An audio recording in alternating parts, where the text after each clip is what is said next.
Welcome to Pro Audio Profiles. My name is Brendan Decora, and each week I'll be hosting different guests, mainly engineers and producers, but also people from across the industry. Enjoy the show.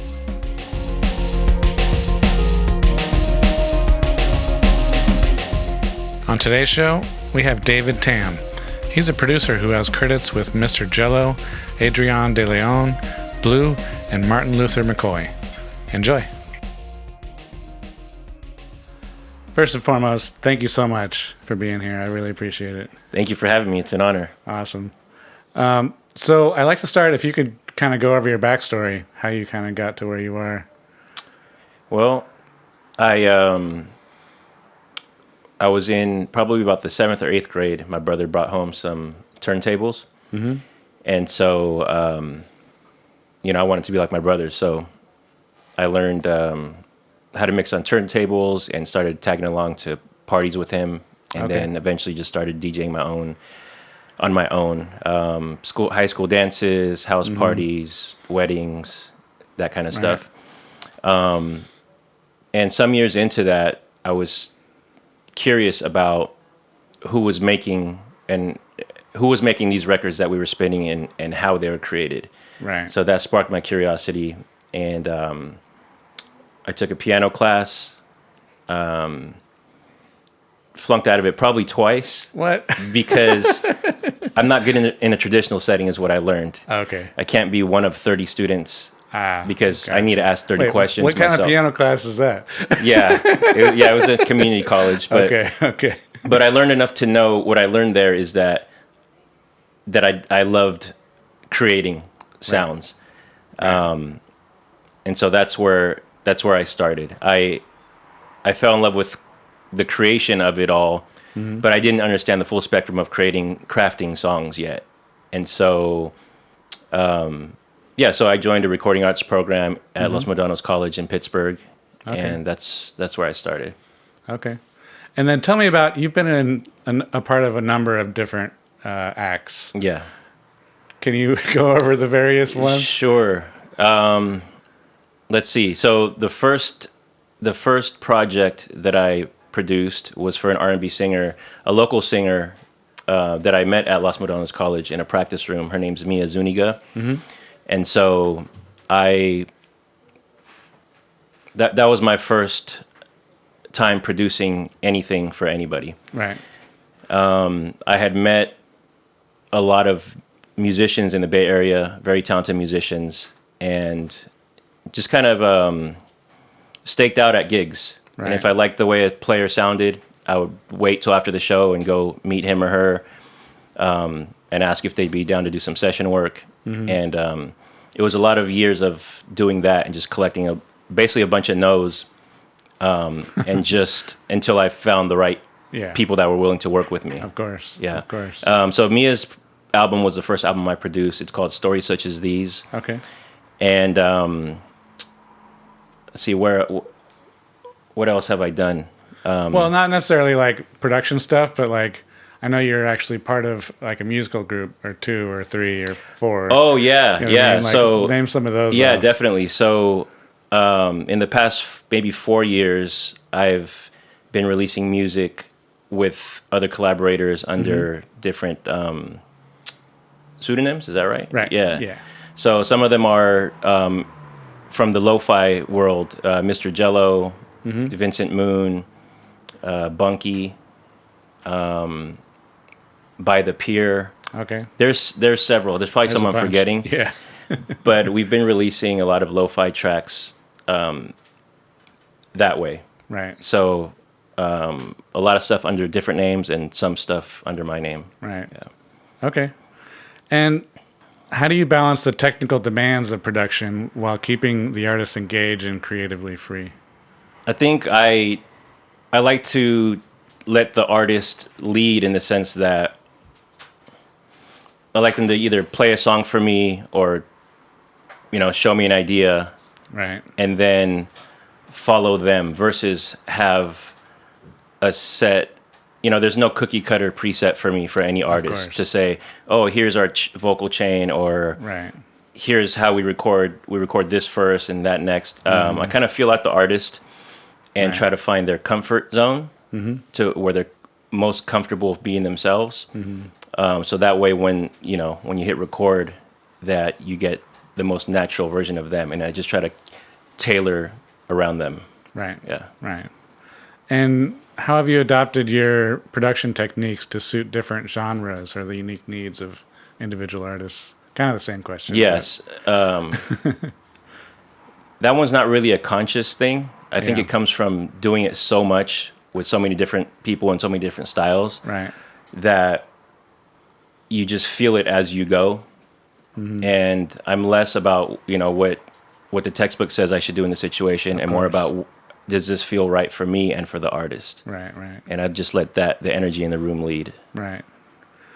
And how has technology enabled you to inspire better performances? As far as in the studio, Yeah. in many ways, the technology is so amazing, and it has a lot of pros and a lot of cons as well. Right. But some of the pros being, today we have unlimited tracks, Yeah. so unlimited takes. We can fix things.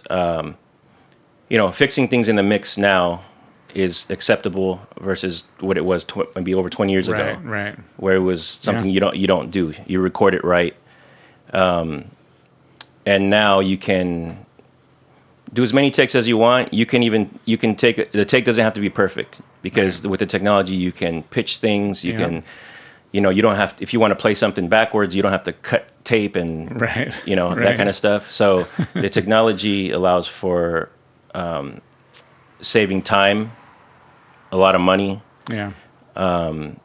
and that's precious time and money, Right. basically. Of course. Yeah. Of course. And how do you have your own studio, of course? Yeah, my own home studio. Okay. Yeah. So how do you like the studio environment to be set up to help you reach your creative peak? I just like to have everything close to me, within reach, and I Right. like to have a kind of a minimalist space so that I know that I'm getting the most use out of everything that's in there, and it's Right. close and it's accessible. So I can get from A, B, and C pretty quickly, because that's the simple system I've used. And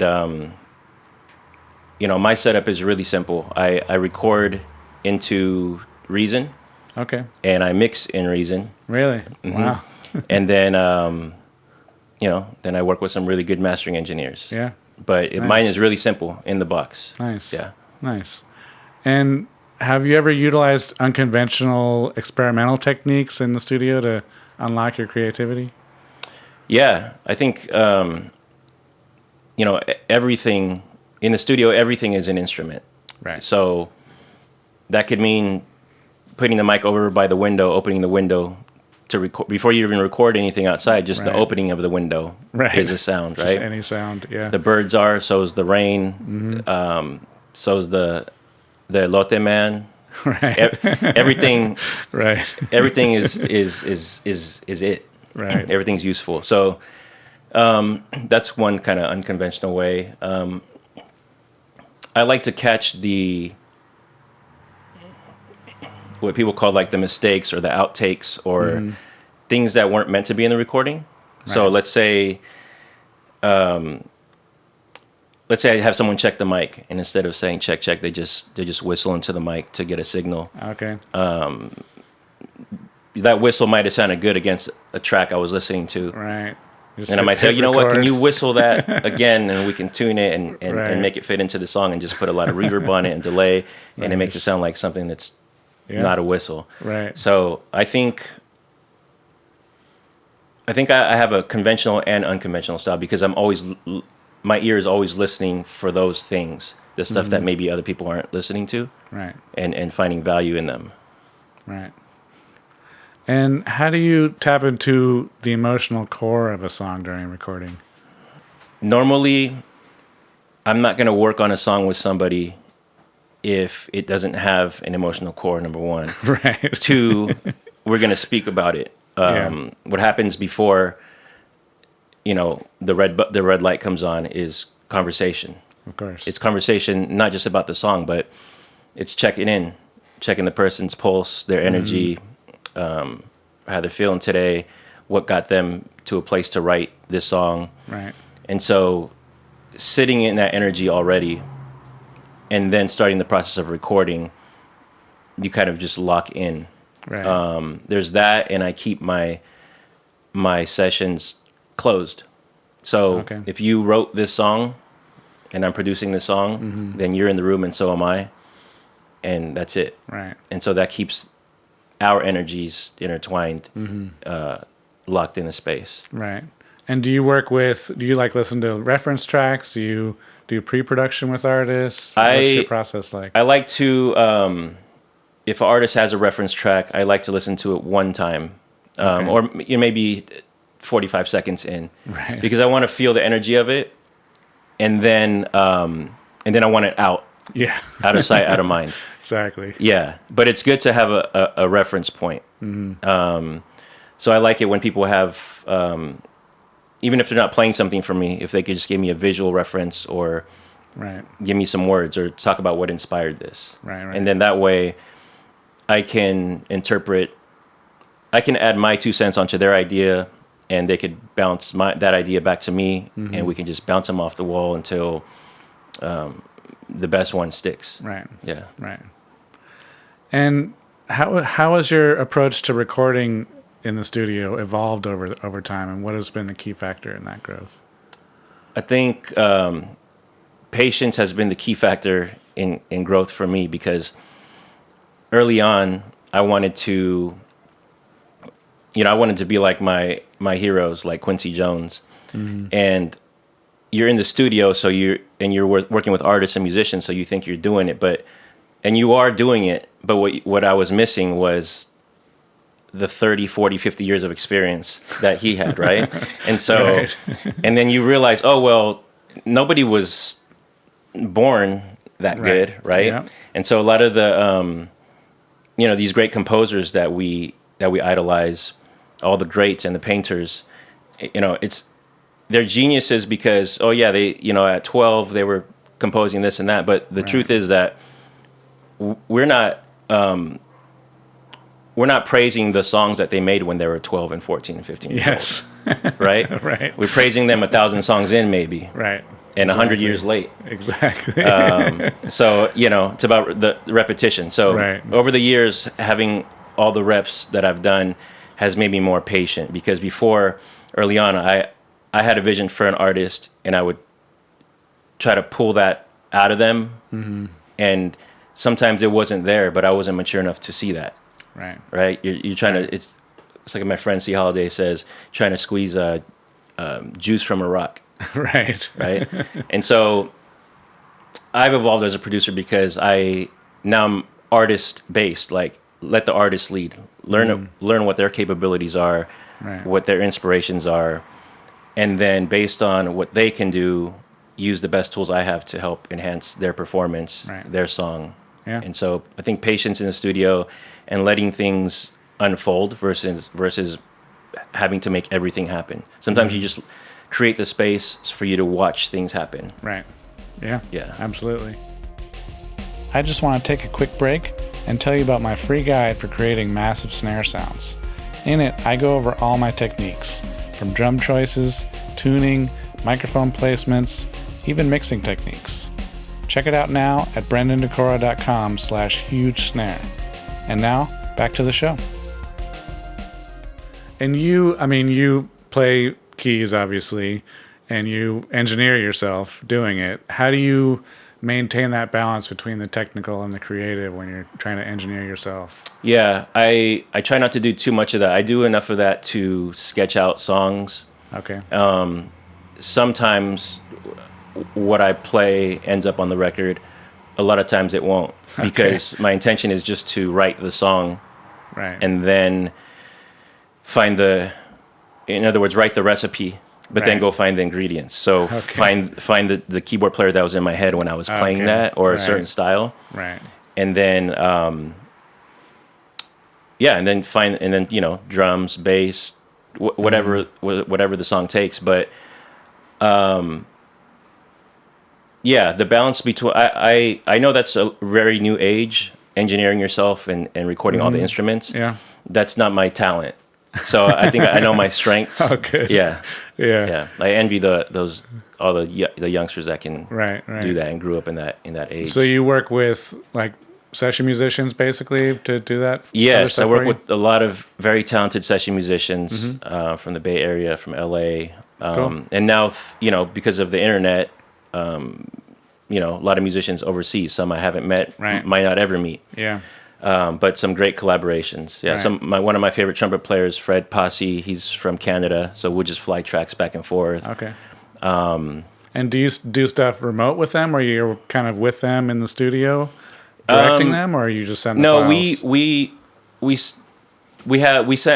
send files, but we have conversations. We have Right. a video chat, and Okay. we really get into the song and the energy, just as if we were in the room together. Gotcha. But they would just cut it on their own, and Okay. and you send revisions back and forth. Right. The ideal way for me to do it is for you to be us to be in the room together. Of course. But there's a lot of great collaborations I've worked on that were with people that weren't in the same room, or people I haven't met in person. Right. And is there any techniques you use to kind of optimize when you're working remotely with someone to get the best performances? I know it's hard because you're not there when the red light's on. But Yeah. Well, yeah. I mean, references for sure. And before I work with somebody, I listen to their work. Right. I read up on them. So I know a little bit about their heart and their soul, right? And so I might reference a particular song they did and say, the way you played on this Right, is more okay. like what I'm looking for. Right. So Nice. just a lot of references, yeah, a lot of listening. Right. And how do you encourage innovation and creativity in artists who may be stuck in a particular style or mindset? Think about it this way: it's not so much about what you're creating at what time. It's more so that you are creating, that you're active, Yeah. that you're putting some oil on the canvas every day. Right. And I encourage them to let that painting be what it's going to be, versus saying, I'm going to paint something like, Van Gogh or like Basquiat. Right. And because we're not anyways. Yeah. Just paint what you're painting, and don't start inside the box. Don't Right. start in a box. Right, That's the right. thing. And so that's what I try to tell them, especially the ones that feel stuck, is, I'll say, imagine this, you're trying to make a song like this person. Imagine that song without any of the instruments, just that person playing it on the Yeah. piano or a cappella. Imagine what that could be. Right. What if they would have added a different instrument? What if they hired a different producer? What if it was, harmonized? What if somebody else sang it? Right. And so just thinking of every other way to look at this piece of art instead of just for the one idea that they have in their head. Because that's the way I look at everything. Everything that I look at, I imagine a different version of it. Right. A painting on the wall. What if the skeleton on the wall had hair? What kind of hair Yeah. would it have? That kind of stuff. Right. So even in the middle of an interview, just Right. like Every everything. option. Yeah. Yeah. Nice. And how do you read energy in the room, and what techniques do you use to shift it if needed? Shifting energy. I think reading energy, sure. Right. I think how? I don't know. I think from learning the traditional way of producing with people in the room, with songwriters, singers, musicians, engineers, I think that comes naturally, Right. right? You can feel when there's tension building in a session. You can feel when it's free flowing. You can usually pinpoint down to a person or a thing said or a look that created that tension. Right. And so the shift is the tough part. I think for me early on, I remember a session in the early 2000s, and there was a bass player, he was a stand-up bass player, and I had a rhythm section that I was used to working with, Right. But I brought in a new bass player because he had the stand-up bass. Okay. And he created some tension there, and I could tell it affected the other players and other people in the room. Mm-hmm. And so at that moment, I tried to shift the energy, but I didn't have control over it. So I ended up just sending him home. Yeah. Because that was the negative energy. So I had to sweep it out the door. Right. And sometimes that means making an uncomfortable, awkward decision. And that's also part of being a producer. Exactly. And so that's one way. Just kick their ass out. Yeah. Another way is just, it's less shifting the energy in the room. It's more how I shift it within myself. Right. And just say, okay, this thing's going to pass through me for the next however long, and then it's going to go. And it's not going to ruin the whole pie. Right? I'm going to pick it out, clean it up. So there's just different ways, but there's no one way. You just have to read the room, as they say. Exactly, yeah. And how do you approach the psychological aspects of performance, such as anxiety or lack of confidence? That's a tough one. But as a performer, but as a producer, it's okay because, as producers, we work in the studios, we work in our labs. Right. So we can try things 400 times. Right. We can try 400 hi-hats, 400 snares and be okay. Exactly. And the anxiety will work in and out. Right. But as far as, outside of the studio as a producer, having the anxiety, the, imposter syndrome, which are very real. I'm still learning how to walk with that. Yeah. And thrive through it. So I just try to keep the best people around me that remind me that, this is passing through. This is a snapshot. This is not who you are. Right. And I do keep good people around me that remind me that I'm up to good. You just got to keep doing it, whether you're scared or you're sad or anxious. You have to keep showing up. Yeah. So that's the best I can do is keep good people around me. And also just doing the inner work, behavioral therapy. Yeah. Has been really important. And it's basically looking in and reminding yourself, you're good, you're great. Right. All these feelings you feel, they are real, but those bad ones, they don't define you. Right. Yeah. Doesn't have to have a grip on you. Yeah, correct. Yeah. Exactly. And is there any current or recent projects you want to share? Current or recent projects. So in 2017, I released an EP of cover songs called Reimaginings. Okay. And this year, I'm working on the follow-up to that. Okay. I've actually been working on it for maybe the last couple of years. Mm-hmm. And so that's what I'm focusing on now, as far as recording-wise.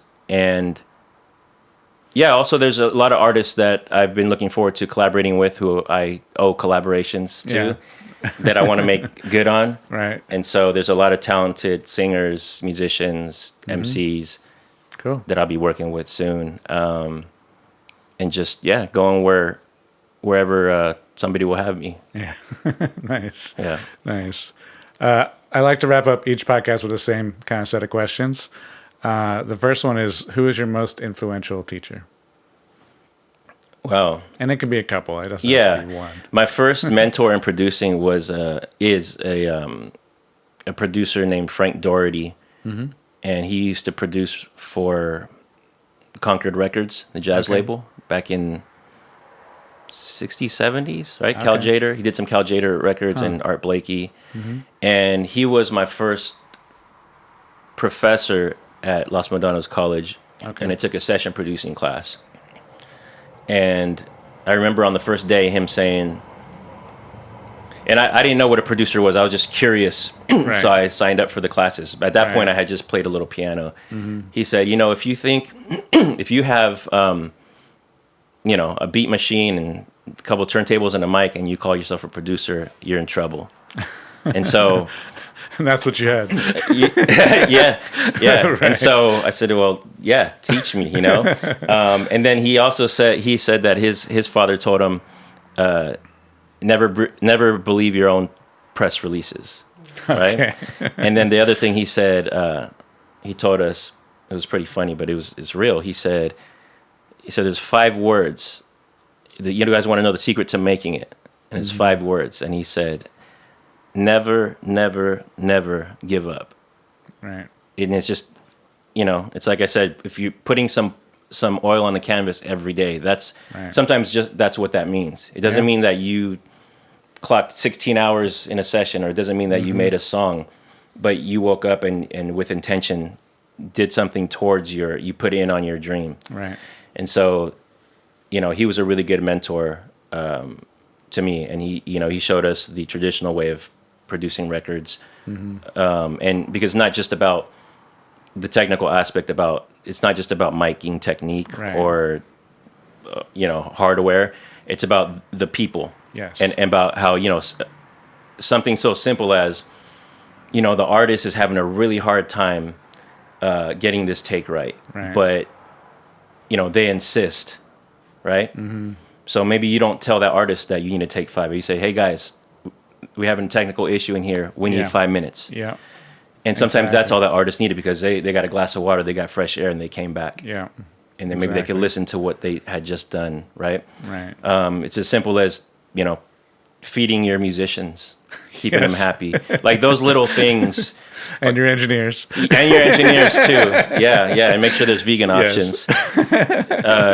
So it's all those, it's 1,000 little things that make up a good producer in my mind. Yeah. And a lot of it has nothing to do with music and everything to do with people. Of course. Yeah. So. Yeah. And the next question is, what is your favorite reference track if you're going to a new studio to learn the room or something? But it could be a track that inspires you. If